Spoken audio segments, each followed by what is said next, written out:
नमस्कार, 7 बजे 7 सवाल में स्वागत है आप सभी का। मैं हूं आपके साथ शगुफ्ता साहिल देव। देखिए, इजराइल इन दिनों हमास, हिजबुल्लाह और हुती सभी के साथ एक साथ मोर्चा ले रहा है, लेकिन इजराइल की इस समय सबसे भयानक जंग हिजबुल्लाह के साथ हो रही है। हिजबुल्लाह की इजराइल ने ऐसी घेराबंदी कर रखी है जिसमें हिजबुल्लाह बुरी तरह से उलझ गया है। ऐसे में हमारे आज के 7 सवाल इसी मुद्दे से जुड़े होंगे और हमारा आज का पहला सवाल आप सबके सामने रखते हैं। हमारा आज का पहला सवाल है कि इजराइल के ट्रिपल स्ट्राइक की आशंका से घबराए हिजबुल्लाह का एक्शन प्लान आखिर क्या है? हिजबुल्लाह के लड़ाके इजराइल के अटैक से इस कदर खौफ में हैं कि वो लेबनान में मौजूद हर किसी को शक की निगाहों से देख रहे हैं।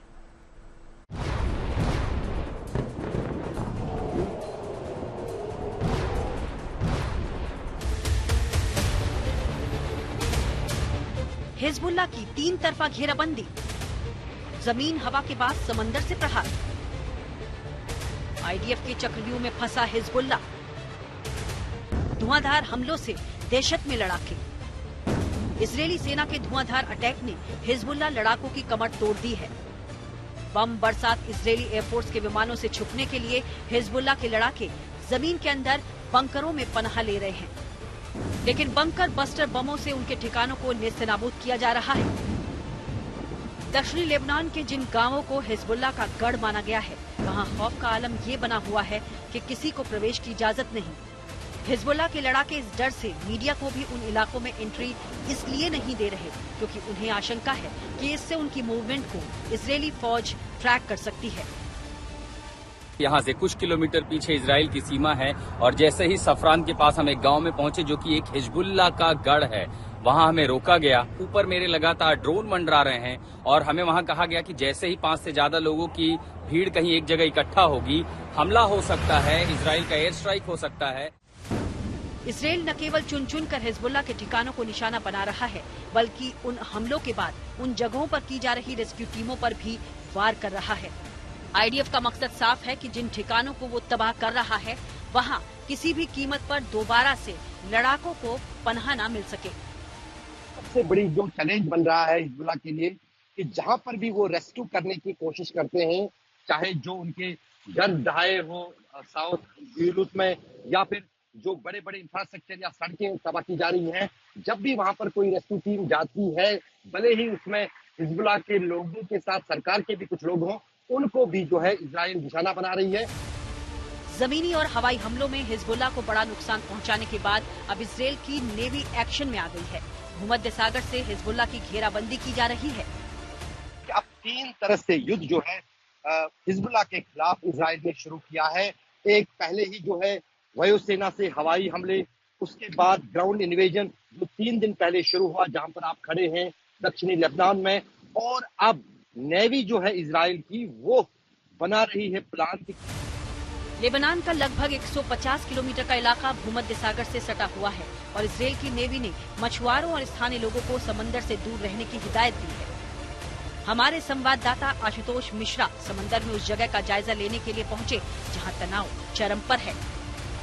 यहाँ जो है हमने एक मछुआरे को अपने साथ लिया है, इनकी नाव लेकर के हम अब आगे जा रहे हैं और आपको दिखाते हैं कि आखिर समंदर के अंदर स्थिति कैसी है। जो इस ग्राउंड जीरो पर हम पहली बार नाव लेकर के इस खतरे के बीच भूमध्य सागर में जा रहे हैं, जहां फिलहाल इस समय कोई नहीं जाना चाहता, मछुआरे नहीं जाना चाहते खतरे के बीच। लेबनान का तट छोड़ने पर कुछ दूरी तक इक्का दुक्का मछुआरे दिखते जरूर हैं, लेकिन वो हमारे संवाददाता को आगे खतरे की हिदायत देने से चूकते नहीं हैं। जैसे जैसे हमारी बोट आगे बढ़ती है, वैसे वैसे समंदर में खामोशी बढ़ती जाती है। कुछ दिनों पहले तक जो जगह मछुआरों से गुलजार रहा करती थी, वहाँ केवल लहरों का शोर है और चारों तरफ सन्नाटा पसरा है। समंदर अब एकदम पूरी तरह से खाली है, यानी जो मछुआरों का इलाका था, यहाँ पर आपको सैकड़ों की संख्या में नाव दिख जाती थी, जो लेबनान के अलग अलग इलाकों को, मध्य का इलाका हो, दक्षिण का हो, चाहे पूरब से आते हों, उत्तर से आते हों, ये अब पूरा इलाका आपको शांत दिखाई देगा। पानी में किसी तरह की कोई गतिविधि नहीं है। इजराइल हिजबुल्लाह की ठीक उसी तरह से 3 तरफा घेराबंदी कर रहा है जिस तरह से उसने गाजा में हमास को घेरा था। बस केवल अंतर इतना है कि हिजबुल्लाह हमास से कहीं ज्यादा ताकतवर है। दक्षिण लेबनान से अशरफ वानी और आशुतोष मिश्रा के साथ bureau report, good news today. देखिए, इजराइल ने हिजबुल्लाह की 3 तरफा घेराबंदी कर रखी है। आईडीएफ हवाई के साथ ताबड़तोड़ जमीनी हमले तो कर ही रहा है, अब उसने समंदर पर अपना पहरा भी बिठा दिया है। इजराइल का मकसद केवल एक है, हिजबुल्लाह का सफाया करना।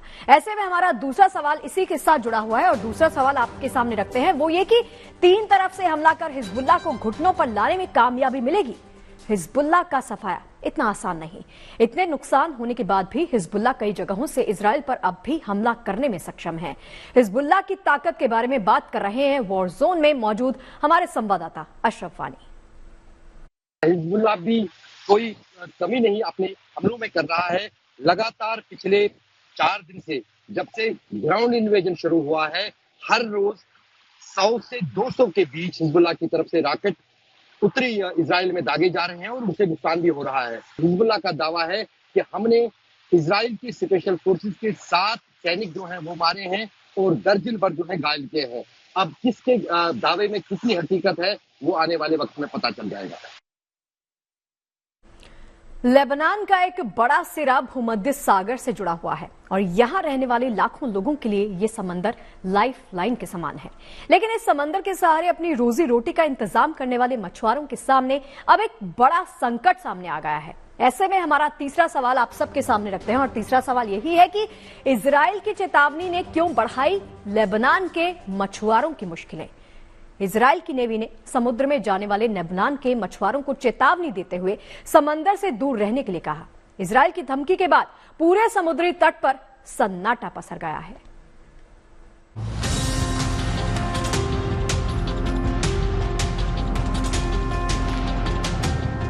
लेबनान की करीब 150 किलोमीटर लंबी सीमा भूमध्य सागर से जुड़ी हुई है और लेबनान के कई शहर भूमध्य सागर के किनारे बसे हुए हैं।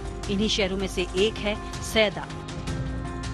दक्षिण लेबनान के शहर सैदा में करीब 3000 से ज्यादा मछुआरों की जिंदगी भूमध्य सागर पर निर्भर है।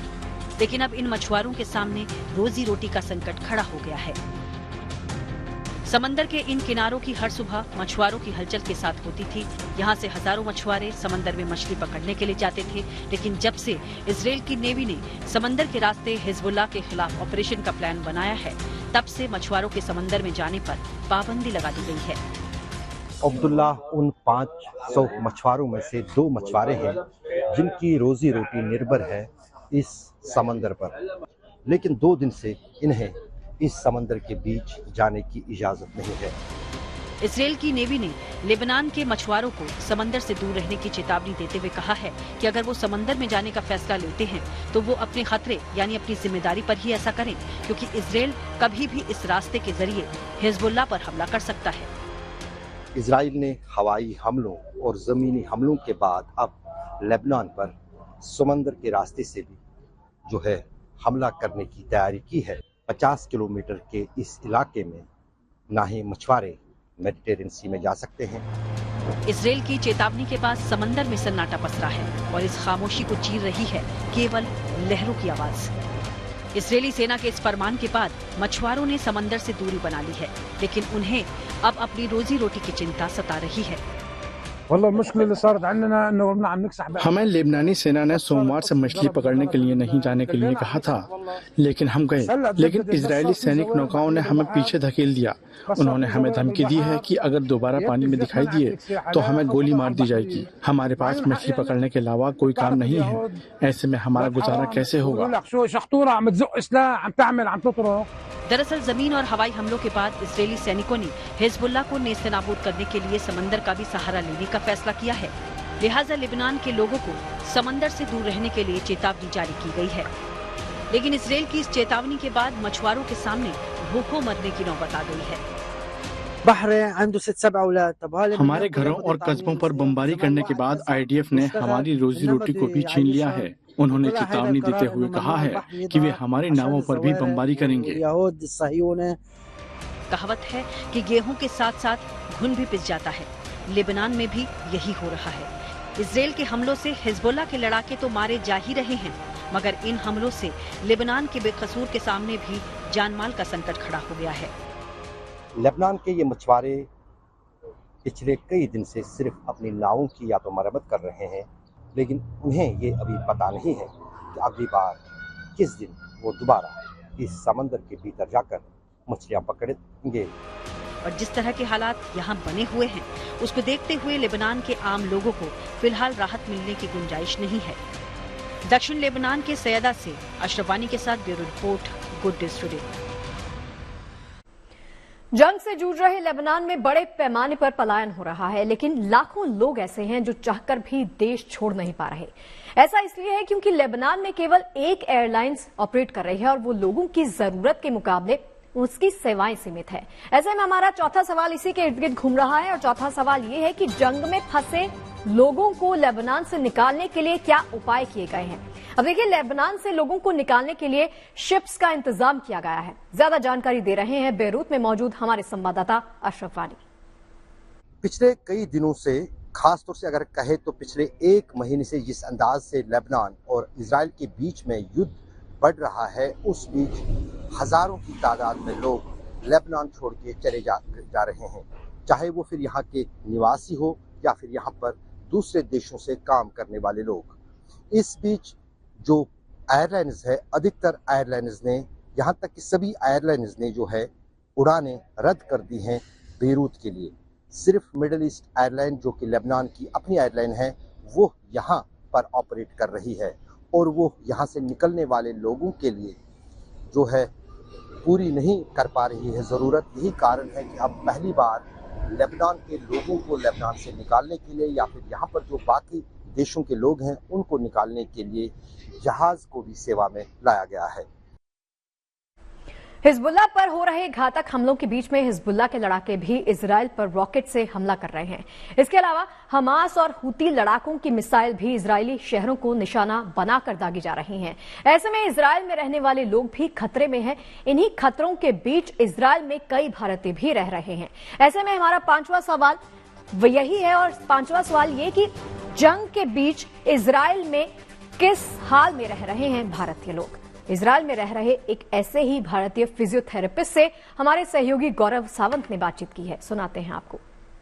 से कई केयर गिवर्स आ रहे हैं, महिला नर्स, पुरुष नर्स और फिजियोथेरेपिस्ट। और ऐसे ही मेरे साथ दीपक मिश्रा हैं। दीपक मणिपुर राज्य के हैं, भारत के, और यहाँ पर एक फिजियोथेरेपिस्ट और केयर गिवर दोनों के रूप में काम कर रहे हैं। दीपक, आप कितने सालों से यहाँ इजराइल में काम कर रहे हो?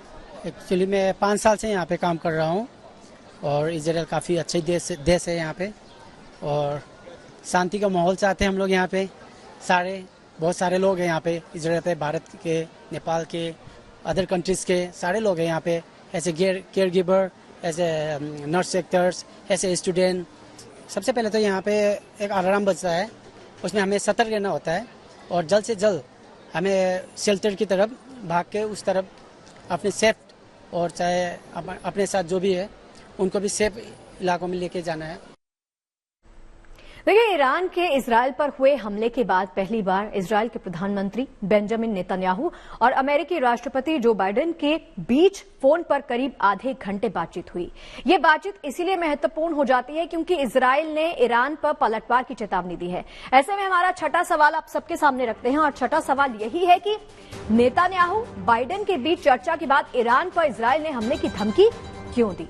माना जा रहा है कि इस बातचीत में ईरान पर हमले का प्लान फाइनल हो गया है। इसी बीच ईरान ने धमकी देते हुए कहा कि अगर हमला हुआ तो पलटवार जोरदार होगा।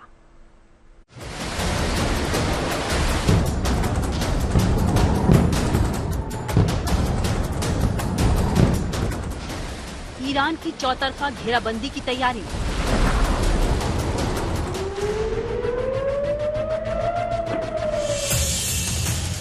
इसराइल को मिला अमेरिका का साथ। हमले के प्लान को अमेरिका की मंजूरी। ईरान ने दी जोरदार पलटवार की धमकी। मध्य पूर्व में जल्द ही जंग का दायरा बढ़ सकता है क्योंकि इसराइल ने 1 अक्टूबर को हुए ईरानी हमले के पलटवार की तैयारी पूरी कर ली है। ईरान की चौतरफा घेराबंदी को पुख्ता करने के लिए इसराइल ने अमेरिका के साथ पूरी रणनीति का खाका खींच लिया है। ईरान के खिलाफ एक्शन प्लान पर इजरायली प्रधानमंत्री बेंजामिन नेतन्याहू ने बुधवार शाम अमेरिका के राष्ट्रपति जो बाइडेन से बात की। नेतन्याहू ने अमेरिकी राष्ट्रपति जो बाइडेन और उपराष्ट्रपति कमला हैरिस से फोन पर करीब 30 मिनट तक बात की। दरअसल 1 अक्टूबर को ईरान ने इसराइल पर हमला किया था, जिसके पलटवार का ऐलान इसराइल ने किया। आशंका जताई जा रही है कि नेतन्याहू कुछ बड़ा करने वाले हैं। दावा किया जा रहा है कि नेतन्याहू ईरान के परमाणु और तेल के ठिकानों पर हमला कर सकते हैं। हालांकि बाइडेन इससे सहमत नहीं थे।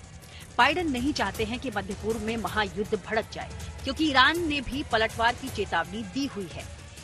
ऐसे में माना जा रहा है कि नेतन्याहू और बाइडेन के बीच फोन कॉल में ईरान पर हमले को लेकर सहमति बनी है। कहा यह भी जा रहा है कि इजराइल अभी भी अमेरिका के साथ मिलकर सभी ठिकानों की टोह ले रहा है जिनको निशाना बनाने की आवश्यकता है। भूमध्य सागर में अमेरिका के अतिरिक्त और युद्धपोत आने की भी बात की जा रही है, ताकि अगर ईरान की तरफ से पलटवार हुआ और लंबी दूरी तक वार करने वाली मिसाइलों का इस्तेमाल हुआ तो न केवल इजराइल बल्कि इजराइल और अमेरिका दोनों मिलकर उन मिसाइलों का सामना कर सकते हैं।